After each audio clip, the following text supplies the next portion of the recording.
Hello students, आज हम लोग जीव विज्ञान के कुछ ऐसे प्रश्नों के बारे में पढ़ेंगे जो 2023 के परीक्षा के दृष्टिकोण से काफ़ी महत्वपूर्ण है। हमारा पहला प्रश्न है, इनमें कौन बुद्धि और चतुराई का केंद्र है? पहला ऑप्शन है सेरिबेलम, दूसरा ऑप्शन है मेडुला, तीसरा ऑप्शन है सेरिब्रम और चौथा ऑप्शन है इनमें से कोई नहीं। तो हम लोग जानते हैं कि सेरिब्रम को बुद्धि और चतुराई का केंद्र कहा जाता है, अतः सी सही जवाब हो जाएगा। अगला प्रश्न है, हार्मोन स्रावित होता है? पहला ऑप्शन है अंतःस्रावी ग्रंथियों द्वारा, दूसरा ऑप्शन है बहिःस्रावी ग्रंथियों से, तीसरा ऑप्शन है नलिका ग्रंथि से और चौथा ऑप्शन है इनमें से कोई नहीं। तो जैसा कि हम लोग जानते हैं कि हार्मोन अंतःस्रावी ग्रंथियों द्वारा स्रावित होता है, हमारा सही जवाब हो जाएगा ए।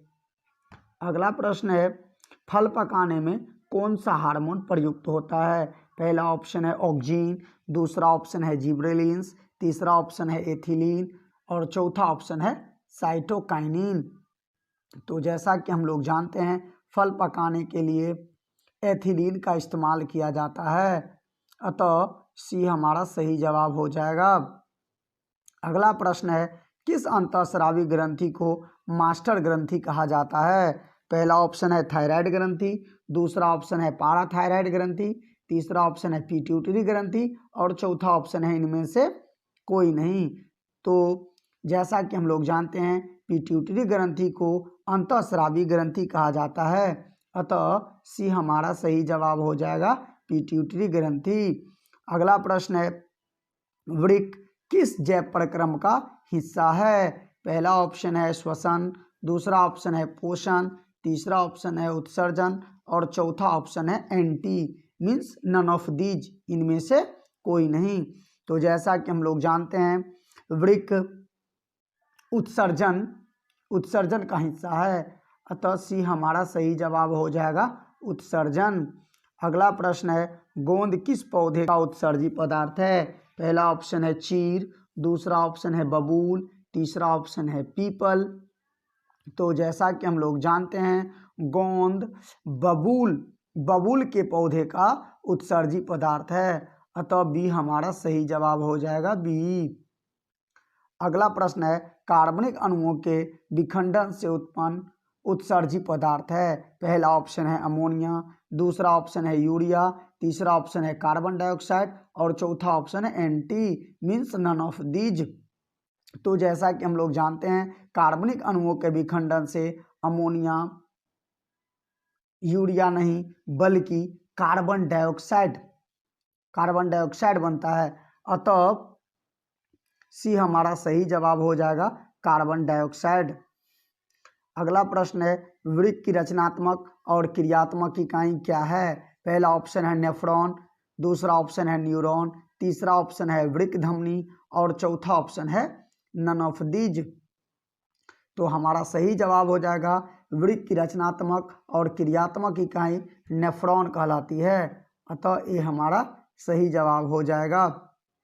अगला प्रश्न है, रक्त या रुधिर किस प्रकार का उत्तक है? पहला उत्तक है कंकाल उत्तक, दूसरा ऑप्शन है पेशी उत्तक, तीसरा ऑप्शन है तरल संयोजी उत्तक और चौथा ऑप्शन है इनमें से कोई नहीं। तो जैसा कि हम लोग जानते हैं रक्त एक तरल संयोजी उत्तक है, अतः सी हमारा सही जवाब हो जाएगा तरल संयोजी उत्तक। अगला प्रश्न है, प्लाज्मा पूरे रक्त का कितना प्रतिशत होता है? पहला ऑप्शन है 45%, दूसरा ऑप्शन है 55%, तीसरा ऑप्शन है 46% और चौथा ऑप्शन है 90%।